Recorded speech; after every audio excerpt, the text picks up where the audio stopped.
C'est pas si automatique que ça de faire de l'assurance vie et toutes les SCPI sont pas disponibles dans tous les contrats d'assurance vie. Certains contrats reversent 100% des dividendes à l'assuré et d'autres contrats, ils reversent que 85% des dividendes. Donc il y a quand même 15% qui disparaissent comme ça. Le rendement pour lui va être supérieur par rapport au capital qu'il a mis initialement. Et surtout, pendant 5 ans, il n'a eu aucune fiscalité de ses revenus. C'est très bien aussi pour des personnes qui ont des bons revenus plutôt en fin de carrière et qui préparent la retraite. J'ai pu acheter des parts avec une décote de 15%. Quand on récupère la pleine propriété des parts, en fait, moi, cette décote de 15%, elle n'est pas fiscalisée. Ça m'a fait un placement qui est aux alentours de 5% par an, net d'impôt, ce qui est quand même plutôt intéressant pour un placement court terme. Aujourd'hui, les taux sont stabilisés et donc l'écart entre le taux auquel on peut se financer et les rendements qu'on a avec une SCPI, cet écart a augmenté et ça rend aujourd'hui attractif le crédit. Quand on raisonne à l'infini, ça fait forcément des intérêts. Et même si c'est des petits montants, en fait, cumulés, c'est une vraie stratégie de performance. Le vrai avantage de cette option, c'est que c'est une option qu'on peut moduler, arrêter, recommencer à tout moment. Bonjour Léonard, bienvenue dans ce nouvel épisode d'Entretien Cash. Bonjour Adrien, enchanté d'être là avec toi aujourd'hui. Je t'ai fait venir parce que j'ai fait un constat il n'y a pas longtemps, qui est que j'ai compté pas moins de 10 façons différentes d'investir en SCPI. Donc mon premier réflexe quand je vois ça, c'est quand même d'halluciner encore une fois sur la complexité qui peut exister quand même dans le monde de la finance. Et après, assez vite, j'ai quand même le deuxième réflexe qui est de se dire, OK, finalement, si tu maîtrises ces 10 façons différentes d'investir, c'est aussi finalement autant d'astuces à connaître pour investir de la bonne façon par rapport à tes objectifs financiers, ce que tu as envie de faire. Et donc voilà, ça m'a donné envie de creuser le sujet. Et donc, c'est pour ça que j'ai fait appel à toi, puisque en tant que directeur général d'une société de gestion en SCPI, je me suis dit, tu allais pouvoir nous éclairer sur tous ces sujets de différentes façons d'investir en SCPI, quoi. Écoute, j'essaierai d'être le plus clair possible sur tous ces sujets, mais c'est vrai que c'est pas que de l'immobilier au sens très simple et très littéral. Il y a plein de façons d'investir qui s'adaptent aussi. Aujourd'hui, c'est un vrai outil patrimonial. Et il y a plein de façons d'investir. Et donc, maîtriser un petit peu tous ces tenants aboutissants, c'est aussi s'assurer d'investir de la meilleure des façons à ces pays aujourd'hui. Yes.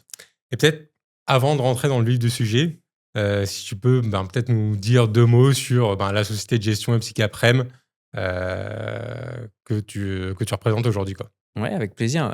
Epsicaprem, c'est une société de gestion indépendante. On s'est créé en 2021, donc il y a 5 ans.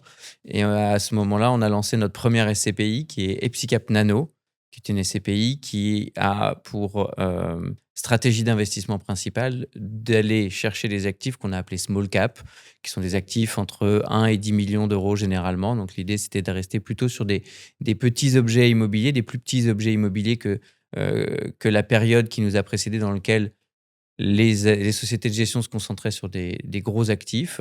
Et c'est une SCPI aujourd'hui qui a 4 ans de track record, qui a plutôt des très bonnes performances, qui a atteint 230 millions d'euros de patrimoine aujourd'hui et qui est donc bien lancée. On a lancé en 2025 notre dernière SCPI, notre deuxième SCPI, Epsicap Explore, qui, elle, pour coup, va explorer les actifs mid-cap pour reprendre la même terminologie, et donc des actifs supérieurs à 10 millions d'euros. Et c'est aujourd'hui une SCPI qui s'est donc lancée plutôt fin 2025, qui fait un peu plus de 30 millions d'euros de patrimoine à fin 2025 et qui espère bien poursuivre sa trajectoire sur 2026. Et voilà, on est une société de gestion, on est 18 personnes aujourd'hui à Bordeaux pour l'essentiel. Voilà, petite spécificité pour nous, puisque généralement les sociétés de gestion sont plutôt sur Paris. Ok. Très bien. Puis je confirme que Epsicap Nano, en tout cas, moi, j'en pense plutôt que du bien, puisque ça fait quand même plusieurs années qu'elle fait partie de mon top 10 des SCPI, classement qu'on a chez Financiero, qui d'ailleurs va être bientôt mis à jour avec les données de 2025. Mais bon, vu vos derniers taux de distribution, s'il n'y a pas trop de changements, je pense que ça devrait plutôt se maintenir. Écoute, on va rentrer dans le vif du sujet avec le mode d'investissement dans les SCPI qui pourrait paraître le plus simple et le plus évident, qui est d'investir avec son cash, son épargne directement dans une SCPI française, achat en direct. Sauf que moi, quand même, j'ai directement le premier constat, qui est de se dire, mine de rien, l'imposition d'une SCPI en direct, c'est la tranche marginale d'imposition plus les prélèvements sociaux. Donc, dès qu'on est sur une TMI à 30%, ben, on frôle quand même les 50% des revenus qui sont confisqués par les impôts. Donc, vu comme ça paraît pas super attractif. Et donc, ben, voilà, est-ce que mon constat il est lié à ma situation très personnelle et est-ce que finalement je me trompe et ben, il y a plein de cas de figure où investir dans une SCPI en direct, française ou pas, ben, c'est quand même une bonne idée, quoi. Oui, alors tu soulèves un point qui est important, qui est on est, en France, l'imposition des revenus fonciers français, donc de l'immobilier qui est détenu par les SCPI en France est assez important dès qu'on atteint une tranche marginale d'imposition qui est importante puisque les SCPI sont des, fonds transparents, donc ça veut dire que les revenus sont imposés dans les mains des porteurs de parts et donc des associés, des investisseurs. Et sur les revenus français, c'est prélèvements sociaux, 17 plus le taux marginal d'imposition. Donc quand on a un taux marginal d'imposition, quand on a assez peu de revenus, ça change. C'est finalement, ça reste une imposition pas très élevée, mais dès qu'on atteint des tranches à 30 ou 40 forcément, là, ça devient presque confiscatoire. Mais ça, c'est la même fiscalité que de l'immobilier en direct. Mmh. Ça marche pour les revenus de source française, donc pour tous les immeubles qui ont été acquis par ces pays en France. Maintenant, ça fait pas mal d'années et c'est une vraie tendance. Les SCPI se sont internationalisés. Entre 2014 et 2025, c'était 2 du patrimoine des SCPI qui était étranger et c'est près de 25 aujourd'hui qui le sont, OK. même un peu plus. Donc il y a eu une vraie internationalisation des patrimoines des SCPI et ça a une conséquence sur la fiscalité des associés, c'est qu'ils sont fiscalisés de manière totalement différente. La SCPI, quand elle achète un immeuble à l'étranger, elle va payer de l'impôt directement dans ce pays et donc rétribuer aux associés des loyers qui ont déjà été fiscalisés. Eux, quand ils vont déclarer ces revenus, il n'y a pas les prélèvements sociaux et il n'y a pas, voire peu, de fiscalité, puisqu'il y a un petit frottement quand même quand on déclare des revenus étrangers. Mais donc ça fait quoi? Ça fait que quand on prend un taux moyen d'imposition qui est de l'ordre de 15 à 25 à l'étranger, donc à peu près 20 Mmh. bah, finalement, on arrive vite à ce que ce soit plus pertinent d'un point de vue fiscal, pour un investisseur d'avoir une SCPI qui a des investissements à l'étranger. Ça reste, en revanche, très lié à chaque situation personnelle des Mmh. associés, et c'est très lié au dispositif fiscal. On est en 2026, il y a des échéances électorales, il y a plein de choses Mmh. qui peuvent se produire dans le futur et donc on ne sait pas comment peut évoluer la réglementation fiscale. Donc c'est à mon sens, c'est un point important à prendre en compte, mais c'est pas le premier. Et le premier, en tant que gérant immobilier, c'est quand même de savoir si la France est un pays d'investissement immobilier pertinent ou non. Mmh. Donc aujourd'hui, l'investissement en immobilier tertiaire en Europe, je prends l'Europe parce que c'est la zone géographique, on va dire essentielle, quasi prioritaire des gérants aujourd'hui, c'est 180 milliards d'euros. La France, c'est 10%. Donc aujourd'hui, et c'est surtout le troisième pays contributeur européen en termes de taille du marché. On a Mmh. le Royaume-Uni, l'Allemagne et la France arrivent en troisième position. Et ça, OK. c'est hyper important. Aujourd'hui, constituer un patrimoine pan-européen diversifié, voilà, ne pas inclure le troisième pays européen en termes de profondeur de marché, c'est se priver Ça d'un paraît marché compliqué, ouais. pertinent. Voilà, l'objectif d'une SCPI diversifiée, c'est de jouer les cycles économiques, politiques et immobiliers différents dans des pays, sortir de sa stratégie d'investissement un pays juste pour un angle fiscal, ça me semble pas être la bonne solution. Voilà, Mmh. aujourd'hui, on a plutôt une stratégie d'aller à l'étranger, vu le contexte politique et économique français, parce qu'historiquement, les fonds étaient très Mmh. français, donc ça permet de réallouer. Mais la fiscalité ne doit pas être le seul angle de perception. Et le fait d'avoir un peu de France dans une SCPI diversifiée, à mon sens, ça reste quand même quelque chose d'assez pertinent. Après, vu l'avantage fiscal, il ne faut pas avoir une proportion trop élevée. Et c'est ce qu'on tend tous, en tout cas aujourd'hui, les fonds qui performent en termes de collecte et en termes de performance, c'est souvent des fonds qui sont pan-européens et qui Mmh. ont une petite partie en France et pas la majorité. OK. Donc, pour ce premier mode d'investissement, j'ai envie de dire, si je résume, si on a, plutôt peu de revenus, donc une tranche marginale d'imposition plutôt faible, ça peut valoir le coup parce que finalement, si on est à 0,11%, on rajoute les prélèvements sociaux, ça reste même moins que la flat tax et donc, j'ai envie de dire, normal quand on parle d'investissement financier. Et après, si en plus on se prend une SCPI en direct, mais une SCPI européenne, en tout cas avec une bonne partie d'Europe, comme c'est le cas pour Epsicap Nano et puis plus tard Epsicap Explore, bah, finalement, on se retrouve avec un niveau d'imposition qui fait que c'est pertinent, en plus d'avoir une SCPI effectivement bien diversifiée géographiquement et avec plutôt des bonnes performances, quoi. Oui, après, on y reviendra, mais il y a aussi des manières d'investir en SCPI qui permettent d'éviter cette Mmh. fiscalité. Je pense au démembrement. Et puis après, ça dépend aussi de la situation personnelle, parce qu'il y a des gens qui arrivent à gommer via, par exemple, une holding personnelle, via d'autres outils, on va dire, Mmh. fiscaux, qui permettent aussi de gommer une partie de l'imposition. Donc voilà, c'est une vision globale du patrimoine. Si on prend ça de manière totalement séparée, la première réaction, c'est qu'à forte TMI, l'investissement en direct, c'est pas forcément le plus Mmh. pertinent, en effet. Voilà. OK. Bon, nous, chez Financiero, on parle finance, sauf qu'il se trouve que un des placements préférés des Français, on dit toujours, il y a le livret A et puis il y a l'assurance vie. Il se trouve que, justement, l'assurance vie permet d'investir en SCPI. D'ailleurs, je n'ai pas forcément eu de chiffres, mais j'ai limite l'impression que ça fait partie un peu des tendances. Quand même, on a de plus en plus de contrats d'assurance vie qui désormais intègrent des SCPI, ce qui était peut-être pas le cas il y a plusieurs années. En tout cas, moins le cas. Et donc, tout simplement, est-ce que tu pourrais rappeler un petit peu pour ceux qui nous écoutent aujourd'hui, quels vont être un peu les principaux avantages ou inconvénients à avoir en tête quand on va se dire, tiens, est-ce que j'investirais pas en SCPI dans une assurance vie qui est un peu mon enveloppe de prédilection, quoi. Oui, alors la SCPI, il y a eu, avant 2021, avant 2022, où ce passage un peu compliqué pour certaines SCPI du marché, l'assurance vie était un canal très utilisé pour les SCPI. Ce qui s'est passé, c'est que forcément, l'immobilier n'a pas la liquidité des marchés actions ou autres. Et donc, finalement, quand il y a eu une crise un petit peu sur le marché des SCPI, tous les investisseurs ont voulu sortir de leur contrat Mmh. d'assurance vie. Et donc, ça a créé un problème de liquidité sur certaines SCPI. Et donc, les assureurs ont, on va dire, mis un peu en stand-by beaucoup de référencement en assurance vie. Et ça revient petit à petit. On voit que la Mmh. SCPI en assurance vie commence à revenir et ça redevient un sujet, un sujet, un canal en tout cas, qui est utilisé par les investisseurs. Donc l'assurance vie, c'est une enveloppe qui permet d'avoir des avantages fiscaux. Hem, voilà, c'est une enveloppe qui est long terme, donc Mmh. ça fonctionne très bien avec les SCPI sur l'horizon Ouais. d'investissement. Il y a des facilités, pour l'organisation de succession. Mmh. Donc ça, c'est assez intéressant sur cet angle-là.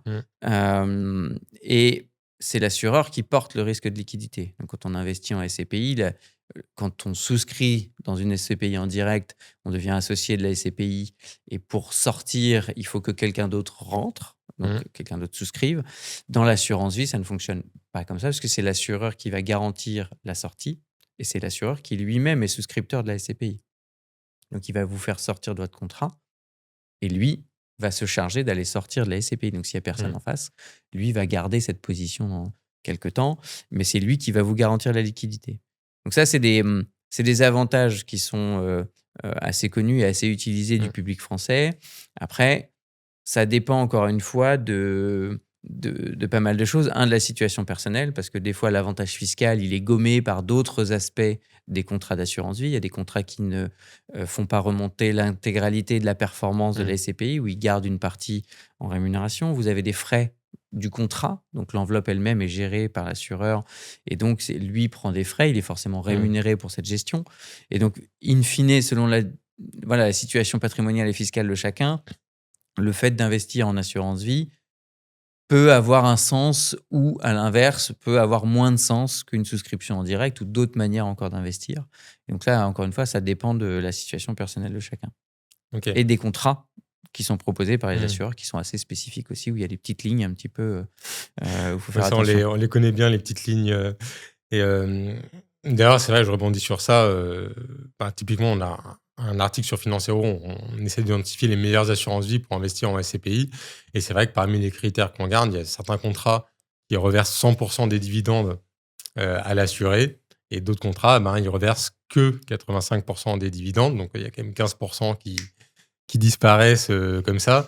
Donc, comme tu dis, oui, il y a certainement, en fonction du contrat, de la SCPI qu'on vise, quand même des petits calculs à faire pour se dire, OK, entre ma SCPI en direct européenne versus cette même SCPI dans un contrat d'assurance vie, si jamais les conditions ne sont pas terribles, en termes de frais, ça peut ne pas forcément être la bonne idée qu'on pensait au départ, quoi. Oui, voilà, faut simuler un peu entre Mmh. si je le fais dans un contrat, quelle est la performance globale que je peux espérer avoir au bout d'un an, le rendement de la SCPI qui est pris en compte, moins les Mmh. frais et la fiscalité. Et puis si je le fais en direct, quelle va être la même performance et de comparer à sa situation personnelle. Et ça, Mmh. c'est assez intéressant. C'est pas si automatique que ça de faire de Mmh. l'assurance vie. Et toutes les SCPI sont pas disponibles dans tous les contrats d'assurance vie. Donc Mmh. on a tous ouvert un contrat d'assurance vie dans sa vie quand on a été à sa banque, ils aiment bien nous faire ouvrir un contrat Mmh. directement chez eux. Donc, on n'est pas forcément disponible non plus dans tous les contrats. Donc ça, c'est une contrainte complémentaire. C'est pas si accessible que Mmh. ça partout. Ah d'ailleurs, je vais faire, petite parenthèse, personnelle, mais voilà, moi j'ai testé différents modes de souscription sur les SCPI. D'ailleurs, j'ai fait des erreurs, au début, je pense, comme tout le monde. Typiquement, j'investis dans des SCPI, sur mon contrat, d'assurance vie Fortuneo, mais il y a longtemps, donc je connaissais pas encore super bien le marché et clairement, c'était, des SCPI avec, 4% de rendement qui étaient loin d'être, les meilleurs du marché. Donc voilà, aujourd'hui, elles sont évacuées. Mais donc, voilà, une SCPI pas performante dans un contrat d'assurance vie, finalement, j'aurais mieux fait de prendre une SCPI, performante, en direct. Ça aurait été, mieux et d'ailleurs aujourd'hui, par rapport à ma tranche marginale d'imposition, j'investis dans différents types de SCPI et puis, de différentes façons. Moi, j'ai privilégié quand même l'assurance vie avec un contrat performant. Justement, essayer de combiner les 2. Et là, dans mon cas, par exemple, ça fait du sens. Mais voilà, encore une fois, ça va pas être forcément le cas pour tout le monde. Donc chacun, effectivement, on va donner des pistes aujourd'hui dans l'épisode, mais chacun doit faire un peu ses petites simulations par rapport aux différentes pistes qu'on va, et astuces qu'on va évoquer. Heu, il y a l'assurance vie, mais on parle aussi quand même, beaucoup de la collecte en PER, le plan épargne retraite, qui a quand même le vent en poupe, depuis que ça a été simplifié avec la loi Pacte. Là, pour le coup, le PER, j'ai l'impression que c'est même encore plus rare de voir des CPI dans des plans d'épargne retraite. Est-ce que c'est quelque chose que tu confirmes? Oui, c'est assez rare. Aujourd'hui, il y a peu de référencement. On va dire que c'est le principe de la SCPI en assurance vie ou dans les PER, c'est quand vous placez votre argent dans des enveloppes fiscales ou en tout cas réglementaires, bah, c'est des sous-jacents de performance. Donc, vous allez allouer les sommes que vous versez au sein même de ces contrats dans différents supports. Et dans ces cas-là, la SCPI devient un de ces supports, qu'on appelle aussi communément les unités de Mmh. compte, etc. Et ben, la SCPI devient de ces sous-jacents. Donc, dans le PER, ça peut avoir une pertinence de la même manière que cet argent travaille dans des supports performants. On en revient au même sujet d'allocation. Il faut bien choisir son PER aussi pour avoir les bons sous-jacents. Et donc, c'est vrai que bon, un PER avec un sous-jacent SCPI, aujourd'hui, il y en a assez peu. C'est assez rare. Et donc, il faut faire aussi attention aux SCPI qu'il y a dedans, s'assurer quand même que la SCPI qui est dans ces supports d'assurance vie ou de PER soit une SCPI performante, qui a une bonne dynamique de collecte, une bonne dynamique d'investissement et de rendement. OK. Et puis d'ailleurs, sur le PER, on a un peu, regardé avec l'évolution de la flat tax, chez Financero. Pour le coup, assurance vie, on reste sur une flat tax à 30%. Le PER, ça passe à 31,4. Plus il y a des contraintes quand même d'épargne bloquée. Enfin voilà, il y a quand même pas mal de choses à garder en tête, si jamais vous arrivez à trouver un bon contrat de SCPI dans un plan épargne retraite. Voilà, il y a quand même pas mal de contraintes sur le PR aussi à avoir en tête, quoi. OK, très bien. Bah, écoute, on a déjà balayé deux façons d'investir. Il y en a une autre que je trouve, pas forcément évidente à comprendre, donc va falloir qu'on soit, pédagogue. Mais c'est une façon d'investir que j'ai découvert, il y a quelque temps. Quand j'ai accompagné ma grand-mère qui cherchait un complément de retraite. Et en fait, on m'a parlé de la SCPI en nue propriété et j'ai trouvé que c'était effectivement, une bonne astuce, à connaître dans certains cas de figure. Est-ce que tu peux peut-être nous expliquer, le plus simplement possible, en quoi, consiste l'investissement CPI, en nue propriété? Ouais, alors, Quand on parle de nue propriété, on parle de démembrement finalement. Le démembrement, c'est on prend une part de SCPI, on la coupe en deux. Et Mmh. ces deux composantes sont d'une part la nue propriété. Donc là, c'est le capital, c'est pour faire une référence à l'immobilier, ce sont les murs Mmh. et l'usufruit. Là, ça vient du mot fructus, c'est les fruits et donc l'usage, l'utilisation, les revenus qui sont liés à ce produit. Donc, on coupe une part en deux et c'est la même chose sur le prix de souscription de la part. Donc, on va Mmh. détacher cette part, on va la couper en deux et il y a la nue propriété et l'usufruit. L'usufruitier touchant du coup tous les revenus provenant de la SCPI et le nu propriétaire ne touchant pas les revenus. Donc, OK. tu me diras quel intérêt. Euh, Il y a deux types de démembrement. Il y a le démembrement viager. Et là, on Mmh. connaît le côté viager un petit c'est la même chose que chez l'immobilier direct. Donc, la fin de ce démembrement se situe au moment du décès de l'usufruitier. OK. Voilà, et donc là, vous avez une répartition qui est une clé fiscale, hein. C'est l'État qui définit quel est le quote-part payé par le nu propriétaire et quelle est la quote-part payée OK. par l'usufruitier à l'origine. Et ensuite, vous avez le démembrement qui est temporaire, qui est là aujourd'hui le plus usité en SCPI parce que c'est le Mmh. plus simple et le plus évident en termes de projection patrimoniale. On définit une durée qui va de 3 à 20 ans, donc c'est assez long. Et vous avez une répartition du prix entre le nu propriétaire et l'usufruitier qui dépend de la durée. Mmh. Plus la durée va être longue, plus l'usufruitier va payer une part importante plus il va toucher de revenus globalement. Donc le nu propriétaire, pendant toute la durée de ce démembrement, lui, il a grosso modo les murs du Mmh. patrimoine, il touche à rien, il fait rien, il perçoit aucun revenu, mais ça lui permet du coup de n'avoir aucune fiscalité sur ses Mmh. revenus et il sort aussi de l'assiette de l'IFI. Donc là, on parle plutôt des gens qui ont déjà un patrimoine très conséquent, mais Mmh. ces parts de SCPI en nue propriété ne rentrent pas dans l'assiette de calcul de l'IFI. Pendant ce temps-là, l'usufruitier, lui, va toucher tous les revenus de la SCPI et à la fin de la durée de démembrement qui a été définie, l'usufruitier n'a plus rien, donc il n'a plus de Mmh. capital, il n'a plus de revenus, il n'a plus rien. Et le nu propriétaire, lui, redevient plein propriétaire des parts et donc touche les revenus de l'intégralité de la part recomposée. Mmh. Donc, par exemple, sur des durées de 5 ans, le nu propriétaire va payer 80% du prix, l'usufruitier va Mmh. payer 20%. Pendant 5 ans, l'usufruitier touche ses revenus, puis au bout de 5 ans, le nu propriétaire, lui, retrouve une part qui vaut 100, à prix de souscription égal, Mmh. à prix de sortie égal, et il touche l'ensemble des revenus de la SCPI. Mmh. Donc ça veut dire que le rendement pour lui va être supérieur par rapport au capital qu'il a mis initialement, et surtout pendant 5 ans, il a eu aucune fiscalité de ses revenus et il a un gain en capital qui est intervenu. Donc ça, c'est typiquement un investissement pour la partie nue propriété qui est faite pour des fortes TMI, parce Ouais. que ça OK. permet d'éviter la fiscalité. C'est très bien aussi pour des personnes qui ont des revenus, des bons revenus plutôt en fin de carrière et qui préparent la retraite. Vous êtes à Mmh. 10 ans de la retraite, vous vous dites: «OK, moi, j'ai pas besoin de revenus dans l'immédiat, mais je commence à avoir du capital. Bah, je vais placer ce capital dans de la nue propriété et finalement, quand je pars en retraite, j'arrive au moment du remembrement des parts et là, Mmh. j'ai les revenus qui arrivent et qui tombent Mmh. et ils n'arrivent qu'au moment où j'en ai besoin. OK. Intéressant. En plus, c'est vrai que parmi les modes de souscription que j'ai testés, il y a celui-là. Et typiquement, moi, ça m'a fait un cas de figure un peu, tu vas me dire si c'est si atypique que ça ou pas, mais en fait, j'ai fait de l'investissement en nue propriété, sur 3 ans parce que j'avais une problématique de placement, plutôt, court moyen terme, on va dire, hein, sur un horizon de 3 ans et j'ai pu acheter des parts avec, une décote de 15.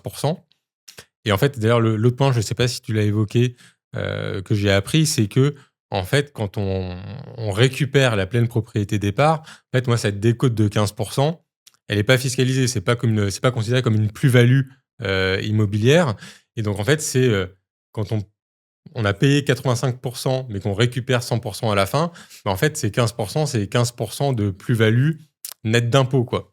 Donc voilà, ça m'a fait un placement qui est aux alentours de 5% par an, net d'impôts, ce qui était quand même plutôt intéressant pour un placement court terme. Et voilà, je sais pas forcément si je vais revendre nécessairement au bout de 3 ans, puisque après, bon voilà, la vie évolue, on a d'autres projets. Mais je trouve qu'aussi, si jamais je décide de garder ces parts de SCPI et qu'elles me versent un revenu, finalement, j'ai payé 85%, mais pour avoir 100% des revenus, ce qui est plutôt intéressant. Pour moi, je dis c'est un peu une sorte quasiment d'effet de levier, en fait. J'ai investi un peu moins cher et plus tard, je récupère 100% des revenus et donc j'ai un rendement un peu boosté, quoi.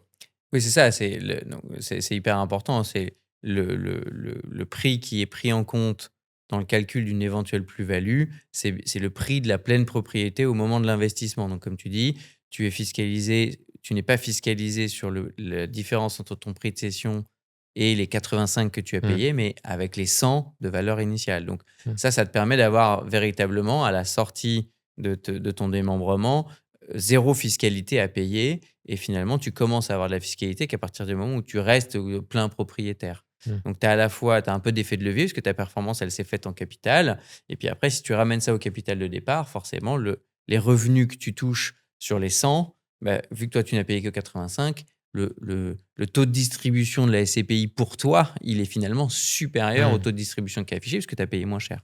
Donc ça, c'est un vrai impact, c'est pas neutre et en préparation de retraite, c'est typiquement une façon d'investir qui est hyper intéressante.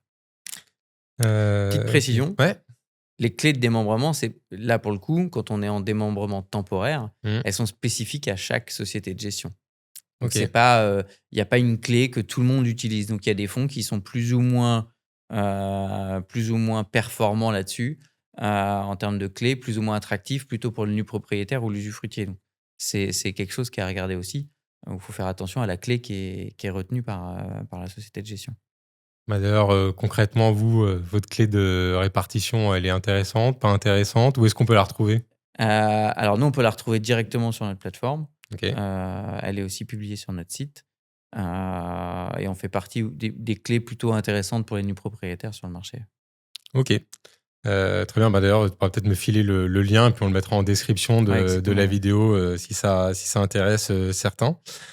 Hem, OK, très bien et on a dit, il y a quand même, la nue propriété, donc on a plutôt parlé sur, moi j'ai investi en une propriété, mais comme tu l'as dit, il y a quand même l'usufruitier en face. Qui a intérêt, à investir dans la SCPI en usufruit et donc à récupérer, les dividendes pendant, la période de démembrement, mais pour in fine, se retrouver, sans les parts de SCPI à la fin? Alors l'usufruit, c'est plutôt destiné à des personnes morales. Alors il y a des fonds d'usufruit, il y a des fonds, qui eux achètent de l'usufruit, de SCPI et finalement créent de la performance autour de Mmh. ça. Donc là, c'est assez spécifique, mais il est possible pour certains investisseurs d'investir dans des fonds d'usufruit OK. de SCPI. Et en parallèle, il y a d'autres cas de figure et notamment, des personnes morales puisque elles vont amortir le montant d'usufruit qu'ils ont payé et cet amortissement qui est que comptable, puisque de toute façon la valeur de l'usufruit à la fin c'est zéro, Mmh. va venir diminuer les revenus fiscalisés et donc les revenus de l'usufruit, eux, vont être fiscalisés à un moindre coût, finalement, OK. pour la personne morale. Donc ça, c'est un mécanisme qui n'existe que pour les personnes morales, à partir du moment où on tient une comptabilité et qu'on paye de l'IS. Donc là, c'est intéressant. Sur une personne physique, par exemple, il y a assez peu d'intérêt à faire de l'usufruit. OK. Donc une SCI, une société civile immobilière à l'IS, pourrait acheter des parts de SCPI en usufruit, Exactement. Il y OK. a un point quand même qu'on n'a pas évoqué, qui est, sur le démembrement, il y a quand même, une liquidité qui est très restreinte. C'est-à-dire qu'à Mmh. partir du moment où je n'ai qu'une partie d'une part de SCPI, que ce soit de la nue Mmh. propriété ou de l'usufruit, je ne peux pas faire un retrait de ces parts puisqu'il faut que l'usufruitier vienne aussi en même temps ou le nu Mmh. propriétaire aussi. Oui, donc ça Donc ça veut complique les dire que, choses. quand on se projette sur un investissement en nue propriété à 10 ans, il faut considérer que c'est illiquide pendant 10 ans parce qu'on n'a jamais de garantie que Mmh. l'usufruitier en face sorte au même moment et qu'on puisse recomposer les parts. Donc voilà, c'est une contrainte complémentaire. Tu parlais des contraintes de Mmh. l'assurance vie ou du PER. Voilà, sur le démembrement, c'est une vraie contrainte aussi. C'est que c'est plus difficile. Après, on peut faire du marché secondaire, on peut essayer de revendre de la nue propriété à quelqu'un, Mmh. etc. Mais c'est tout de suite beaucoup plus complexe que de faire un retrait de part de SCPI où, Mmh. voilà, au bout de 5 ans, je veux sortir, je fais une demande de retrait, il y a de la liquidité, je sors Mmh. en moins d'un mois et voilà, c'est pas aussi évident sur de la nue propriété ou de l'usufruit. OK. Peut-être pour clore le sujet du démembrement, il y a quand même un point sur lequel j'aimerais, revenir. Heu, Pas que les gens, se trompent sur ce que j'ai dit. Heu, Quand on réintègre 100, ben, effectivement, cette sorte de plus-value est non fiscalisée. En revanche, si le prix de la part, de la SCPI se revalorise entre-temps, la revalorisation, elle, correspond à une plus-value fiscalisée. Et puis je précise parce que, si je me trompe pas, pour le coup, vous, votre SCPI et Psycap Nano, vous faites partie des SCPI qui sont revalorisées parce que faut pas, dans les médias, on a beaucoup parlé des baisses de prix de part dans les années 2021, les CPI de bureau où ça s'est cassé la figure. Mais voilà, faut quand même aussi rappeler, que le marché des SCPI et surtout sur les nouvelles SCPI est quand même pas mal reparti. Et donc, finalement, aujourd'hui, il y a des SCPI qui revalorisent des parts, dont Psycap Nano, si je me trompe pas. Oui, oui, oui, il y a eu un sujet en 2022-2023 parce que la hausse des taux a provoqué forcément, on va dire des mouvements sur les valeurs des actifs immobiliers qui avaient été achetés par les gérants avant la crise. Nous, on fait plutôt partie des SCPI qui ont commencé à investir au moment de cette crise et donc Mmh. on a plutôt des valorisations qui sont très bonnes et donc, même si la SCPI reste un produit de rendement où on vient surtout Mmh. chercher, les revenus, il y a des revalorisations de parts qui dépendent des expertises qu'on fait sur les immeubles. Et ces revalorisations de parts, bien sûr, elles viennent revaloriser donc le prix auquel on peut sortir. Et c'est l'écart entre la valeur de la pleine propriété quand on Mmh. souscrit en tant que nu propriétaire et le prix de retrait au moment de la sortie qui est fiscalisé. Donc si le prix a augmenté entre-temps, quand on fait des investissements sur 10-15 ans en nue Mmh. propriété, il est pas rare qu'il y ait un peu d'appréciation quand même des valeurs de Mmh. part et donc là, forcément, on sera fiscalisé, mais pas sur la décote finalement qu'on a payée à la base en tant que nu propriétaire. OK. Très bien. Mais écoute, on a expliqué aussi, qu'il y avait une sorte d'effet de levier finalement à investir, en nue propriété. Donc, ben, finalement, petite transition vers aussi l'achat de SCPI à crédit. Parce que là, c'est typiquement un moyen de profiter d'un effet de levier, de manière, concrète également. Les années 2010, ça a été un peu la période, bénie des taux bas où on pouvait, investir, enfin voilà, avoir un crédit à 1 voire moins pour certains. Et donc c'était, souvent ultra avantageux, d'investir à crédit. Donc, c'est quelque chose qu'on peut faire, avec les SCPI, ce qui est pas forcément, quelque chose de très fréquent dans l'univers des placements financiers, hein. On peut pas Tout le monde peut pas comme ça, facilement s'endetter pour, investir, derrière et j'ai envie de dire heureusement. Heu Les taux ont remonté, depuis la guerre en Ukraine, même si maintenant ça se restabilise. Est-ce que tu peux nous expliquer justement, bah, déjà, est-ce que, la SCPI à crédit, ça se relance un petit peu aujourd'hui niveau dynamique? Et puis, bah, si ça se relance, ben, du coup, quel va être l'intérêt pour les gens d'investir en SCPI à crédit? Oui, alors c'est un mécanisme, qui est un peu typique de l'immobilier. Vu qu'il y a un Mmh. sous-jacent qui est immobilier, il y a forcément, heu une vision des banquiers qui est différente. Les actions, ça a une volatilité qui est totalement Mmh. différente et donc forcément, la capacité à aller faire du crédit sur des parts de SCPI a été très forte dans les années 2010 avec des taux bas, comme tu l'as dit. Mmh. La hausse des taux a pas forcément tari le crédit, mais ça a Mmh. tari la pertinence du crédit. Donc c'est pour ça Mmh. que les gens en faisaient moins. Aujourd'hui, les taux sont stabilisés et donc l'écart entre le taux auquel on peut se financer et les rendements qu'on a avec une SCPI, bah, cet écart a augmenté et ça rend aujourd'hui attractif le crédit. Le crédit, ça permet de prendre date, sur une SCPI. Ça veut dire de pouvoir souscrire tout de suite un montant plus important Mmh. grâce à l'effet de levier. Ce montant, il va nous permettre de toucher des revenus plus importants, quand bien même en face, on va avoir une charge d'intérêt et un remboursement du Mmh. capital. Donc ça permet de leverager la performance pour l'investisseur et C'est surtout valable pour ceux qui ont quand même une capacité d'épargne, puisque comme je l'ai dit, il y a le Mmh. remboursement du capital et donc généralement les revenus de la SCPI ne permettent pas de, compenser l'intégralité de la Mmh. mensualité. En revanche, ça permet sur un temps long, sur 10-15 ans, voilà, d'amortir une partie du crédit avec les revenus, d'utiliser une capacité d'épargne sur ces 10-15 ans et au bout de 10-15 ans, de disposer de la pleine propriété et de la pleine jouissance sans financement du coup, des parts de la SCPI et des revenus qui vont en face. Donc vous, par exemple, parmi les associés, que vous pouvez avoir dans vos SCPI, le profil type où ça va être pertinent, ça va être quoi? Justement, c'est quelqu'un qui est, locataire de sa résidence principale, mais a justement encore une capacité d'épargne, non exploitée et donc il pourrait se constituer une épargne en SCPI en utilisant cette capacité d'emprunt qu'il a pas, pour, voilà, préparer son avenir, Oui, alors il y a plusieurs cas de figure, mais il y a un cas de figure où il y a, bon alors le locataire, il va avoir son loyer qui est pris en compte dans sa capacité d'endettement. Donc, Mmh. potentiellement, ça peut aussi être des gens qui sont déjà propriétaires, qui ont Oui, déjà aussi, oui, remboursé leurs effectivement, biens. Ils ont du coup une capacité d'endettement qui est pas utilisée et puis ils viennent sur la SCPI parce que, ils ont pas envie de faire un investissement locatif Mmh. direct et de s'embêter avec la gestion et donc ils se disent: «Bon, bah, la SCPI, c'est le candidat parfait».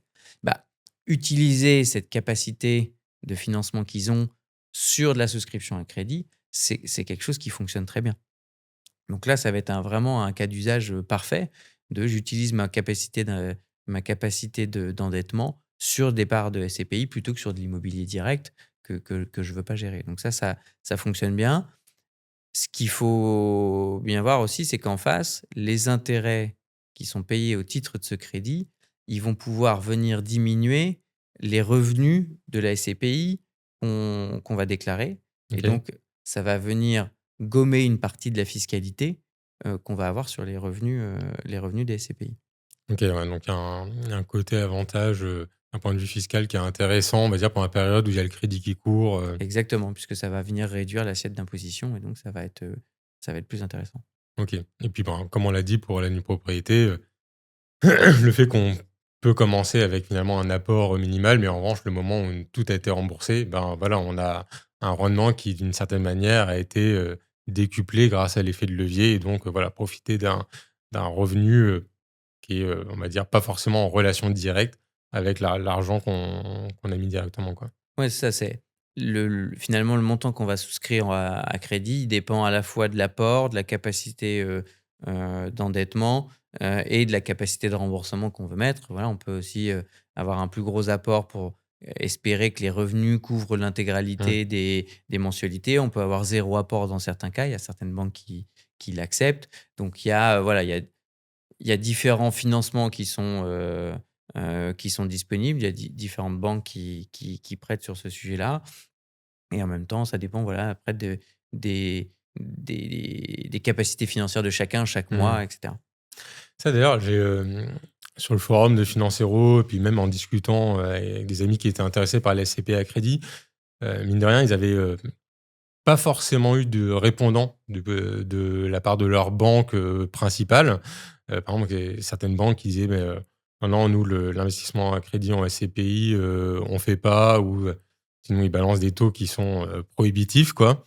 Est-ce que je sais pas si tu as quelques noms de banques qui ont peut-être plus l'habitude de faire ça que d'autres, Alors sur les SCPI, c'est assez intermédiaire.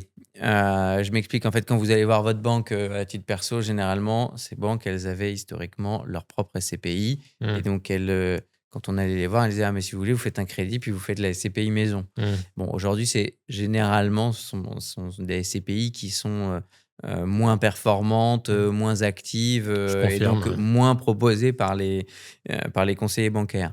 En revanche, il y a des banques qui se sont spécialisées, qui ne sont pas des banques très grand public, mais qui ont des offres spécialisées, notamment pour les conseillers en gestion de patrimoine ou les courtiers, et qui proposent des financements de parts de SCPI et qui permettent de référencer. Donc il y a, la Sofiap, il y a AXA, il y a, Crédit Agricole Consumer Finance et il y a, le CFCAL. Donc ça, OK.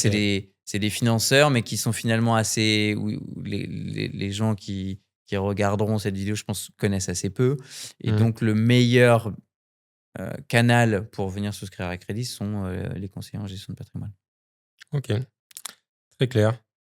Heu, Très bien. Bah, écoute, on va peut-être sortir de cet univers, crédit ou justement, ou démembrement, on va dire. C'était lié, quand même à des personnes qui ont des capacités d'emprunt, d'investir, on va dire, un peu des gros montants d'un coup, en tout cas de se projeter avec un certain patrimoine. Il y a une autre façon aussi, d'investir en SCPI, justement quand on a peut-être une capacité d'épargne un peu plus mesurée, mais que je trouve intéressante, parce que j'ai l'impression que ça se démocratise de plus en plus, c'est les versements programmés. Et le fait de pouvoir, à un moment mettre, régulièrement, des petites sommes pour se construire, progressivement son épargne. En plus, on est, tous au fait, voilà, des problématiques de préparer sa retraite, en France, voilà, c'est quand même un sujet qui, revient souvent dans l'actualité. Est-ce que tu peux nous en dire un petit peu plus sur, voilà, cette façon qui se démocratise d'investir en SCPI? Oui, alors, là, on arrive plutôt sur des options d'investissement qu'on Mmh. propose qui sont, des choses qu'on a mis en place dès le lancement de notre première SCPI. En fait, la SCPI, c'est vrai que, à la base, on conçoit ça un peu comme un produit purement immobilier et puis on se pose pas trop de questions et en fait, l'avantage des parts de SCPI, c'est aussi de pouvoir souscrire de manière régulière. Donc en fait, heu, il y avait, pendant un temps, on proposait souvent en assurance vie de faire un abondement, tous les mois. Mmh. Bah, là, c'est le même concept sur la SCPI, c'est de dire finalement vous avez une capacité d'épargne mensuelle, bah, plutôt, que de la mettre dans d'autres produits, vous pouvez le faire aussi en SCPI et donc tous les mois, on vient vous prélever la somme que vous avez définie, et elle se transforme en part de SCPI. Donc c'est comme si vous Mmh. faisiez une petite souscription tous les mois, du montant que vous avez défini. Hem, Finalement, c'est un peu la même chose que sur le crédit. Si on a une capacité d'épargne mensuelle, bah, c'est assez intéressant de commencer à capitaliser tout de suite, de mettre de côté finalement chaque mois. Mais l'avantage là, c'est que c'est pas comme si on mettait sur un livret de côté qui est assez peu performant. C'est-à-dire on met de côté dans des parts de SCPI et donc qui vont générer de la performance d'une SCPI Mmh. sur le long terme. Et donc c'est ce que constitue une épargne immobilière sur le long terme. Le vrai avantage de cette option, c'est que c'est une option qu'on peut moduler, arrêter, recommencer à tout Mmh. moment. Donc, on est, on est en début de carrière, on a une capacité d'épargne parce qu'on n'a pas encore de gros projets et cetera. Mmh. On met de côté, on a un enfant, puis, donc du coup, on va devoir dépenser pour d'autres choses, donc Mmh. on va réduire peut-être ce montant. On a un coup dur, Mmh. il faut faire le ravalement de la façade de la copro et donc finalement, on doit sortir un peu de cash, donc on va arrêter peut-être, quelque temps. Donc ça permet véritablement de s'adapter à chaque moment de la vie Mmh. d'un investisseur et donc ça a quand même une flexibilité qu'on retrouve pas dans le crédit quand on a une capacité d'épargne Ouais. et qui nous permet là, en revanche, de tout de suite prendre date de manière régulière, dans des parts de SCPI et de s'adapter à sa situation personnelle au quotidien. OK, intéressant. Après peut-être le point, qui vaut le coup d'être clarifié, c'est parce qu'il y a quand même tu vois, des SCPI où le prix de souscription est quand même relativement conséquent pour certaines, tu vois, où le prix de part est de 1 000 €. Donc on pourrait se dire, «Ben, ouais, mais si le prix de part est de 1 000 € et que tu es obligé d'acheter une part, ben, faut mettre 1 000 € par mois et ça, c'est pas possible». Par exemple, je sais pas concrètement chez vous comment ça se passe? Vous avez des prix de part qui sont relativement faibles et du coup on peut acheter une part, régulièrement? Ou est-ce qu'on peut acheter des fractions de parts quand on est sur un versement programmé? Comment ça se passe? Alors chez nous, c'est des fractions de parts, donc c'est-à-dire que nous le prix de part, c'est nous les versements programmés, c'est à partir de 50 € par mois. OK. Mais donc ça veut dire que si c'est 50 €, vous aurez 0,25 parts, par exemple. OK. Donc ça, c'est, la décimalisation des parts, ça permet justement de permettre à des investisseurs, de pouvoir souscrire 50 € quand bien même la part ferait, 250 €. Donc ça, OK. c'est assez utile et ça permet de pas se prendre la tête, sur le montant qu'on veut mettre chaque mois et que le but, c'est pas qu'on soit une contrainte pour l'investisseur, c'est que lui nous impose sa contrainte, c'est: «Moi, je veux mettre 47,50 € par mois, donc j'ai décidé de mettre 47,50 €, ça se traduira en parts». Voilà, alors ce qui est important, petite, digression, c'est que c'est comme une souscription tous les mois aux conditions au moment où le versement se fait. Mmh. C'est important parce que ça veut dire que quand vous avez des prix de part qui augmentent, si vous mettez 50 € aujourd'hui, et que le prix de part augmente, le 50 € que vous allez mettre dans 5 ans, par exemple, Mmh. il donnera droit à moins de parts parce que le prix Mmh. aura augmenté. Donc ça veut dire que c'est pas vous prenez un point d'entrée aujourd'hui en disant: Mmh. «Pendant 5 ans, si je fais des versements de 50 € tous les mois, ce sera calculé sur le prix aujourd'hui». C'est le prix à chaque fois et c'est les conditions à chaque fois que vous avez. Mmh. Donc pareil sur le délai de jouissance. Le délai de jouissance, il s'applique aussi sur ces parts-là et donc c'est Mmh. vraiment comme si vous faisiez une souscription tous les mois, sauf qu'au lieu de vous embêter à aller tous les mois et à remplir la documentation Mmh. et cetera, c'est automatique et ça se transforme en part. Mais c'est comme si vous faisiez une souscription tous les mois. OK. Très bien, ouais, donc une bonne façon d'investir, en modulant dans le temps en fonction de ses capacités et puis, bah, en pouvant, on a la possibilité d'investir des petits montants et pas forcément, un gros montant d'un coup, donc du coup, c'est plus accessible aussi, on va dire, un peu à tout le monde, quoi. Oui, puis quand on sait pas trop où on va, l'horizon et Mmh. cetera, c'est quand même un crédit quand c'est 10 ou 15 ans, bah, on s'engage à le rembourser, quoi. Donc Mmh. là, l'avantage, c'est que ça reste plus souple et donc c'est aussi une option qui, voilà, qui s'adresse à des gens qui se disent: «Bon, bah, je me lance déjà et puis dans 3 5 ans, je ne sais pas où j'en serai, donc peut-être que j'aurai besoin d'arrêter ou quoi que ce soit» et donc Mmh. ça offre une flexibilité qu'il y a pas avec le crédit. Mmh. Hem, Aussi d'autres produits financiers qui intéressent pas mal de monde, c'est tout ce qui va être, par exemple, les ETF qui permettent de capitaliser.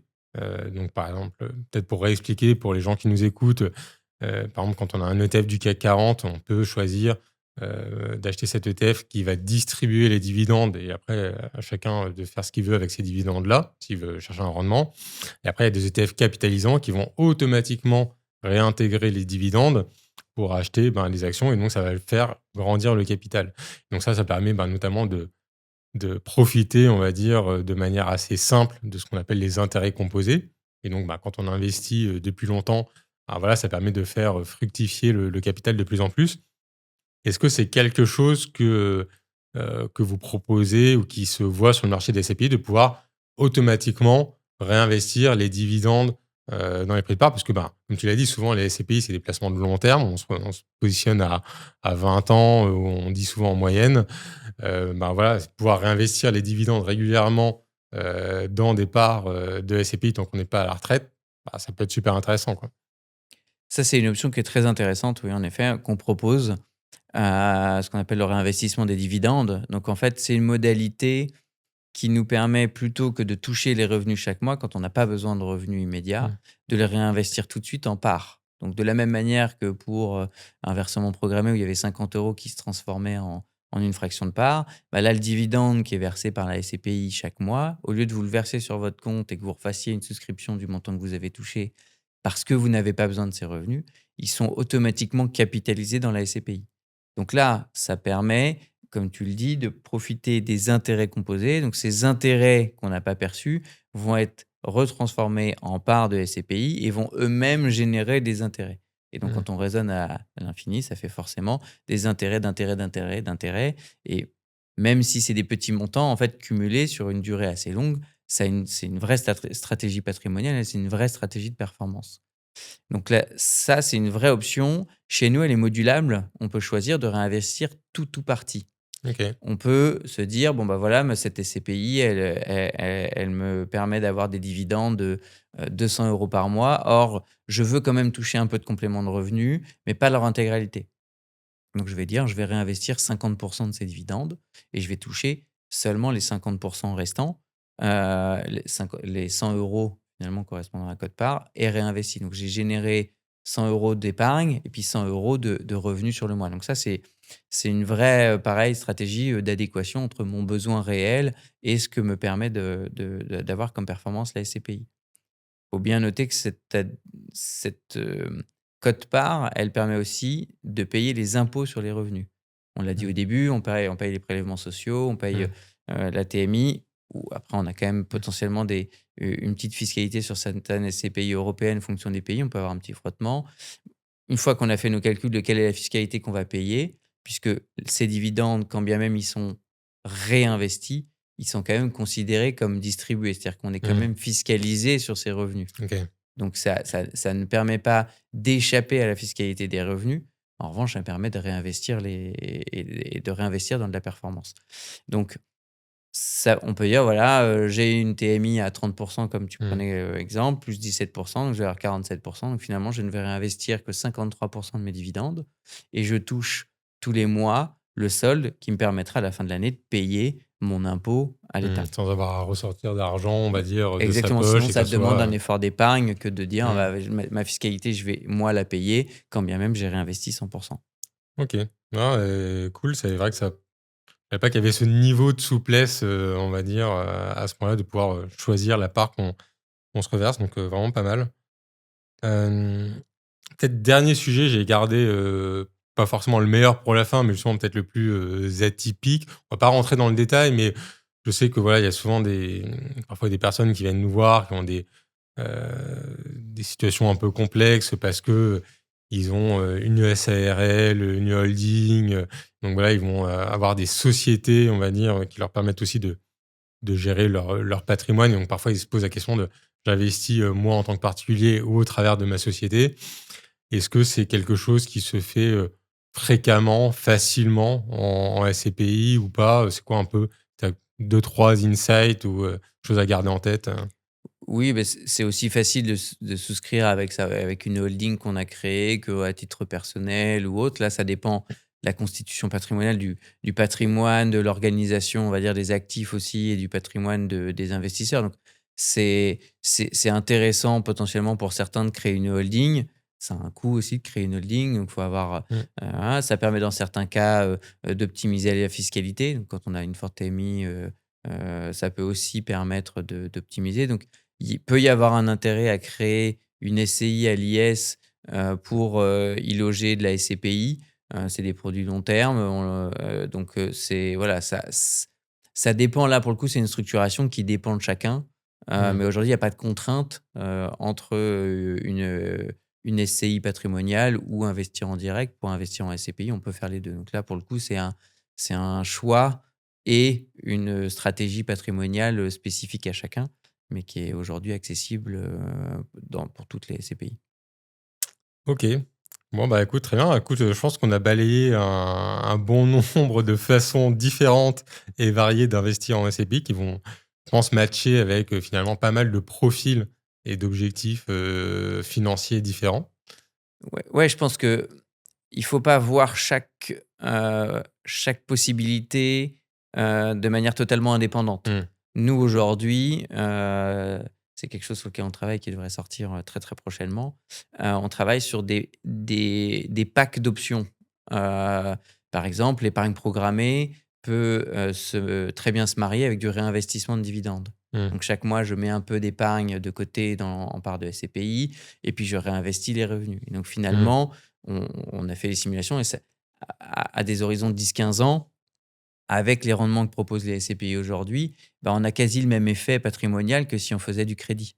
Mmh. Donc c'est intéressant potentiellement des fois de combiner certaines options, heu, pour que ça aille vraiment dans le sens, patrimonial. Par exemple, sur les versements programmés, on a aussi nous, une fonctionnalité qui arrive en 2025 qui est l'épargne programmée en nue propriété.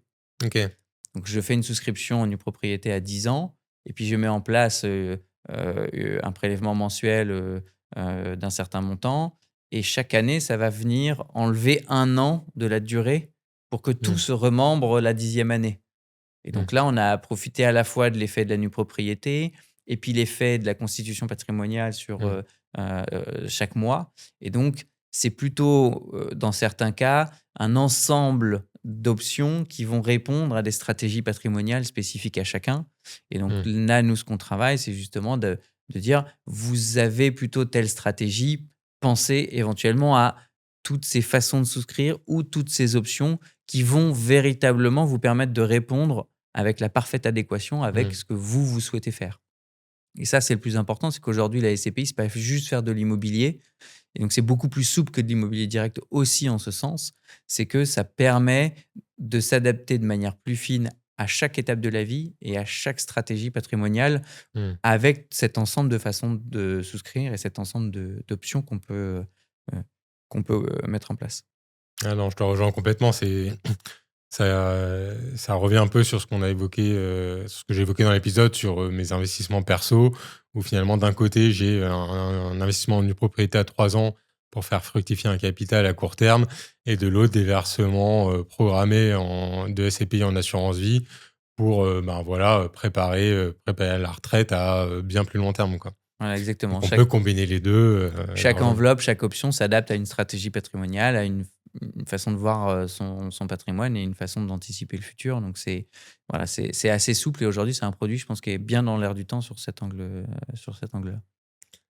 Ok. Écoute, on va tomber sur maintenant les deux questions un peu traditionnelles qu'on a dans Entretien Cash.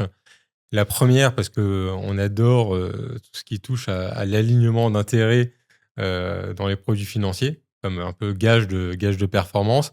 Et tu pourrais nous dire si toi, à titre personnel, tu as pu investir dans des SCPI gérés par Epsicaprem. Alors, je vais aller même plus loin parce que nous, c'était un constat qu'on a fait quand on s'est lancé.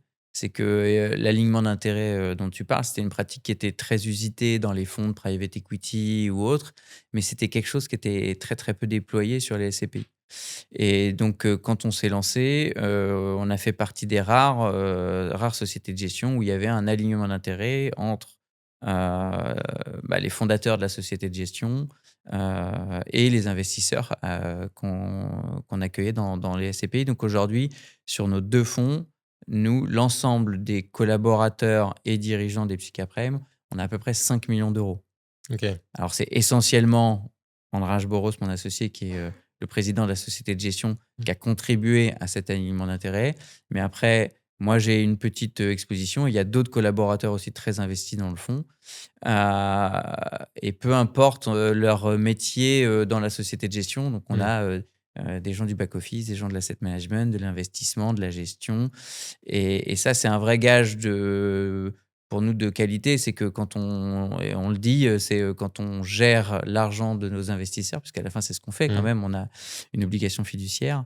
On gère notre propre argent. Et Mm. donc ça, c'est hyper important pour nous. Donc ce montant conséquent, il reflète aussi un fort alignement d'intérêt sur les fonds et la performance qu'on peut en tirer. Ok. Donc plutôt une bonne nouvelle pour les associés de vos SCPI, en tout cas, je trouve, d'un point de vue personnel. Deuxième question traditionnelle, c'est si on sort de l'univers des SCPI et de l'investissement que tu as à titre perso dans vos SCPI, est-ce qu'il y a un placement que tu affectionnes particulièrement ou justement que tu rêverais de faire à un horizon court terme?